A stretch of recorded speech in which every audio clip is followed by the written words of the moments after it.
Makanya bulan 2012 saya pernah hampir bangkrut istilahnya gara-gara ya.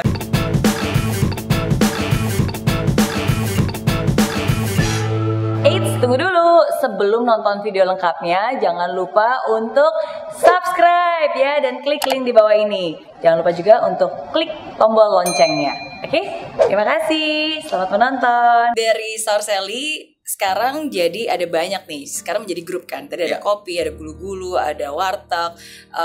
Yang mana dulu? Kopi dulu.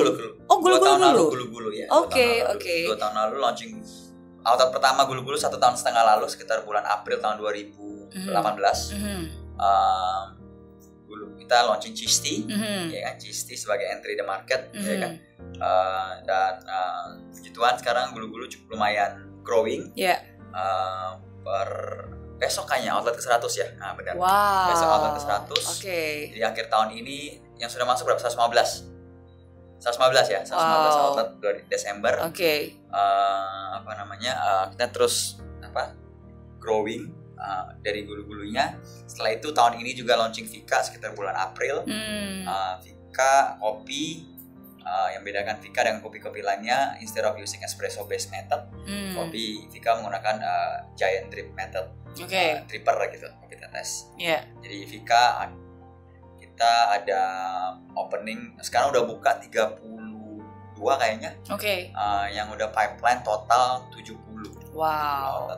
Tapi memang bisnis F&B khususnya beverage itu di Indonesia kayak mungkin 2 tahun belakangan terakhir ini benar-benar growing significantly ya. Bener nggak sih? Maksudnya dan semakin banyak produk yang masuk, semakin banyak juga peminatnya, semakin banyak variasi, lama-lama itu jadi lifestyle yang mungkin dulu kita minum hal-hal seperti itu kayak seminggu sekali, ini sekarang kayak tiap hari, bahkan sehari lebih dari sekali. Sih. Jadi kalau according to kita kalau ngomong data dari Nielsen, memang kategori F&B ini yang kategori terus berkembang. Jadi kategori F&B terus berkembang sampai 10 tahun ke depannya, proyeksinya bagus banget. Salah satu yang top 3 yang akan paling berkembang selain teknologi, ya kan. Ada banyak pun sekarang food yang tech enabled ya, teknologi enabled, ya kan. Kenapa bisa begitu? Ya karena mungkin market Indonesia besar, 270 million population, GDP per kapitanya terus naik, penghasilan membaik. Ya kan, contohnya ya UMR terus membaik terus, ya kan, itu UMR naik juga seharusnya bagus untuk market dan lifestyle orang juga jadi naik juga beda, gitu kan? Jadi ada disposable income untuk spend. Jadi minuman-minuman yang harga 20, 30, bahkan 15.000 kayak gitu is very good market. Jadi keep growing. Kenapa awalnya bukannya gulu-gulu dulu? Kenapa enggak kopi? Kenapa kayak cheese tea pada saat itu? Jadi saat itu waktu Sour Sally selesai, kita pikir kita mau selain gulu-gulu sebenarnya kita ada satu restoran juga dulu di CP, namanya Sam and Jolly. Ada dong kalau pemirsa pendengar sudah pernah pemirsa YouTube channelnya sudah pernah mencoba. Jadi sekitar tahun 2012 kita pernah launching restoran namanya Sam and Jolly, dengan konsep segala makanannya, dessertnya itu berhubungan dengan yogurt. Jadi ada kayak nasi goreng yogurt, ya kan. Nasi goreng yogurt? Yes, nasi goreng yogurt. Gimana? unik gitu kan, different. Nasi gorengnya apa, asem gitu? Atau gimana nasi goreng yogurt? Creamy ya? Oh wow. Ya, rasanya creamy, ada asamnya dikit, ada milky ada gitu campuran kali ya? Dengan manis asinnya ada dapat. Oh that's gitu, nice. Ya. Jadi ada nasi goreng yogurt tapi not successful.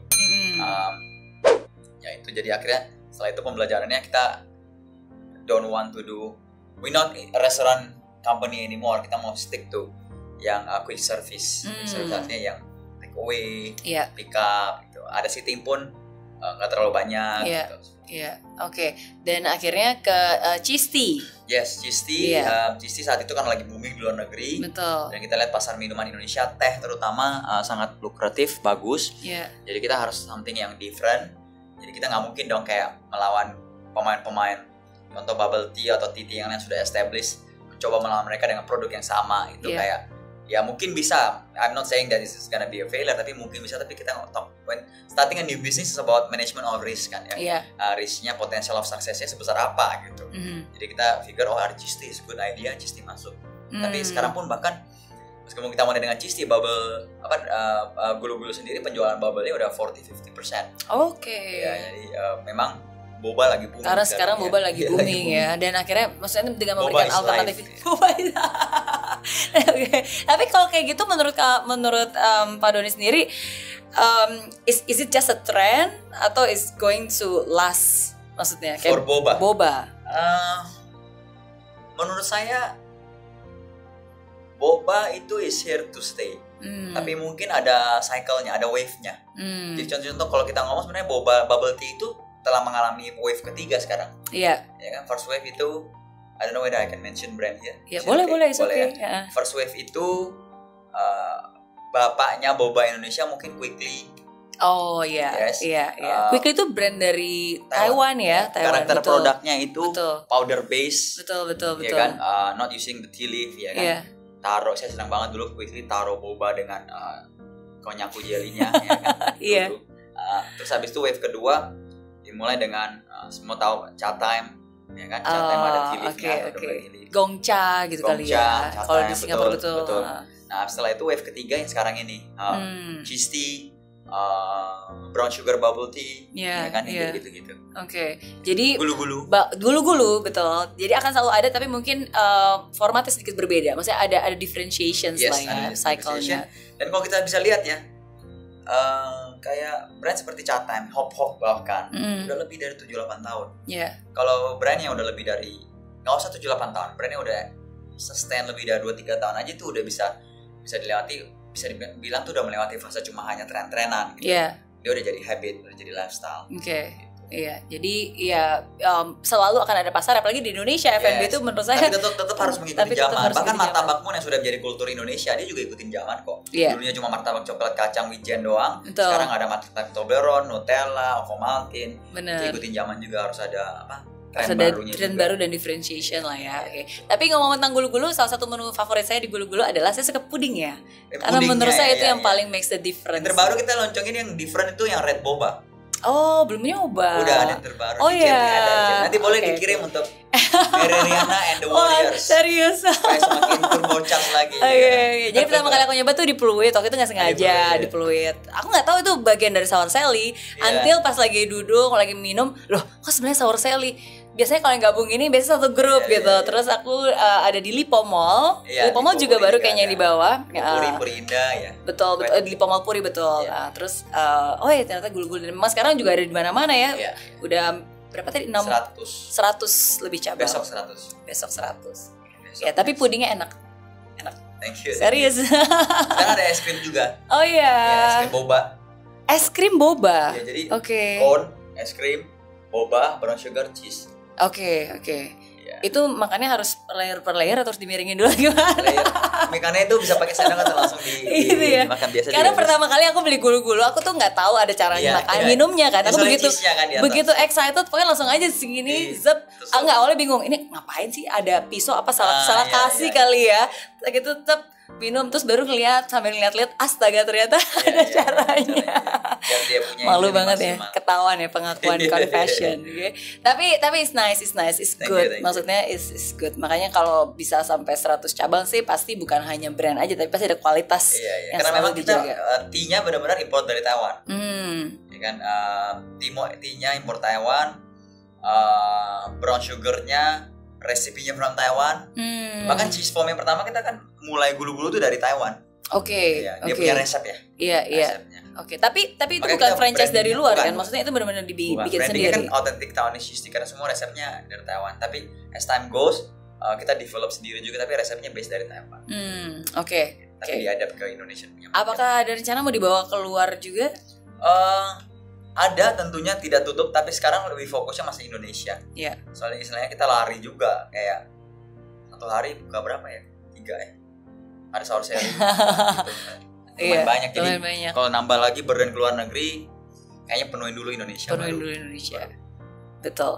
Berarti tahun berapa? Gulu-gulu 2 tahun yang lalu ya? 1,5 tahun lalu. 1,5 tahun yang lalu. Wow. Dan itu pun juga belum selesai ekspansinya. Udah buka satu lagi. Kopi. Buka. Sampai terakhir juga ada Water. Kenapa? Sometimes kan kadang-kadang ada orang yang berpikir, yaudah mendingan ini digedein dulu. dalam arti misalnya kan kayak Sour Sally kan berarti udah berapa tahun tuh, udah 10 tahun baru akhirnya mulai gulu-gulu. Kenapa nggak gulu-gulu di benar-benar di establishin lebih lagi, lebih banyak terus baru mulai lagi? Isn't it like a risk gitu untuk mulai banyak dalam saat jenjang waktu yang tidak terlalu lama? Gimana ya, kalau saya selalu pembelajaran juga sih. Jadi waktu meskipun selesai udah 11 tahun ya, jadi bisa dianggap the last blastnya developmentnya kita tuh the last 2 years, ya kan. Jadi bisa dibilang tuh 9 tahun pertama Sour Sally itu adalah mencari jati diri dan belajar, learning apa sih cocok buat kita, manajemen seperti apa sih cocok, visi seperti apa yang cocok buat kita, ya kan. Banyak juga saya kayak contoh Simon Jolly fail. Oh yang also forgot to mention, kita juga ada satu restoran dulu, restoran Yakitori, fast food Yakitori, Yakitori Box juga fail, ya kan. Akhirnya setelah itu kita decide not to do any restoran anymore, kita fokus yang QSR. Terus habis itu setelah udah ketemu gulu-gulu, sudah ketemu modelnya, akhirnya ya udah berarti udah eksponensial. Jadi kayak kalau grafiknya kayak begini, naiknya terus itu begini. Oke. Jadi memang sama seperti kayak orang kalau berlari kan. Betul. Awal startnya kan butuh waktu untuk reach momentumnya yang sudah pas kan, akhirnya larinya tambah cepat gitu ya. Betul. Tapi kalau misalnya kamu bisa turn back time gitu dan bisa melihat kenapa bisa gagal kayak yang Yakitori. Kalau misalnya yang awal tadi apa Sam and Jolly ya, mungkin karena produknya terlalu baru, nasi goreng yogurt mungkin ya belum terlalu bisa diterima oleh banyak orang. Tapi kan kalau Yakitori I think pasti udah ada peminatnya dong dan simple. Betul. Benar nggak? Makanya it all has to do with, ini saya selalu ngomong, biasanya share di talk show, acara-acara gitu. Di F&B itu terbagi dalam 3 fase kan ya. Fase pertama kan trend, hype, ya kan. Fase kedua itu habit, lifestyle. Fase ketiga itu budaya and culture. Jadi biasanya brand itu yang barusan mulai atau produk barusan mulai, dia harus lewat dulu fase trend atau hype, ya kan. Apapun yang brand mau sukses, produk mau sukses, dia harus hype dulu, harus trend dulu, have to talk about it, ya kan. Kalau dia nggak lewatin itu ya nggak sukses biasanya. Jalan bentar terus mungkin hilang gitu kan. Terus tapi fase hype trend pun itu nggak lama, biasanya itu maksimum 1 tahun, 2 tahun, ya kan, 2,5 tahun, bahkan 3 tahun, ya kan.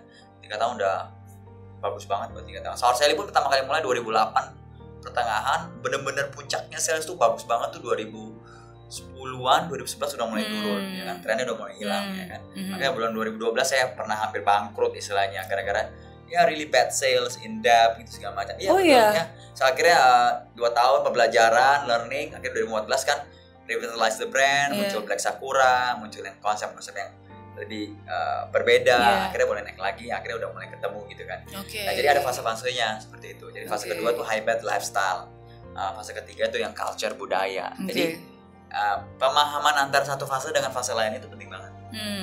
Gitu. Kalau nggak bisa, kalau nggak paham itu seperti kayak kalau kita berenang tapi kita nggak tahu mau kemana gitu loh, kayak ya kan 100 bukan 100 meter, bahkan kalau berenang, kalau dalam bisnis kan unless you are planning to build business and just sell it right after, ya kan, kayak build rame setengah tahun jual, maksudnya itu ya nggak. Tapi kalau if you want to build business ya at least mungkin 5 tahun, 10 tahun bahkan kan, it's like kayak lagi berenang di ikut ini aja triathlon, menyeberangi pulau apa gitu di tengah laut, kan harus ada planningnya kan, harus ngerti ketika gue di sini gue seperti apa, ketika gue udah sampai di laut tengah seperti apa, ketika gue udah deket itu seperti apa, speednya harus atur juga seperti itu. Iya, selain menjaga stamina ya berarti kita juga harus tahu nih kita sekarang lagi di mana, lagi di darat atau lagi di laut. Betul, ya kan? Kita waktu lagi katakan di laut pun kita berenang gitu kan, mungkin dangkal ya kan, sampai tengah lawannya mungkin ada ikan hiu kah, ikan paus kah, jadi harus hati-hati gitu kan, jadi harus lebih dan strateginya ya disesuaikan dengan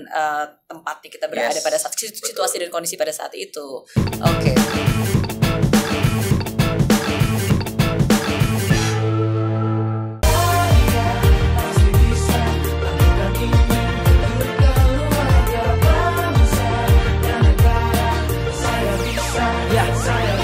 Laksana bumi tanpa hujan, hidup tanpa tujuan, kering dan mati tanpa hijaunya tumbuhan.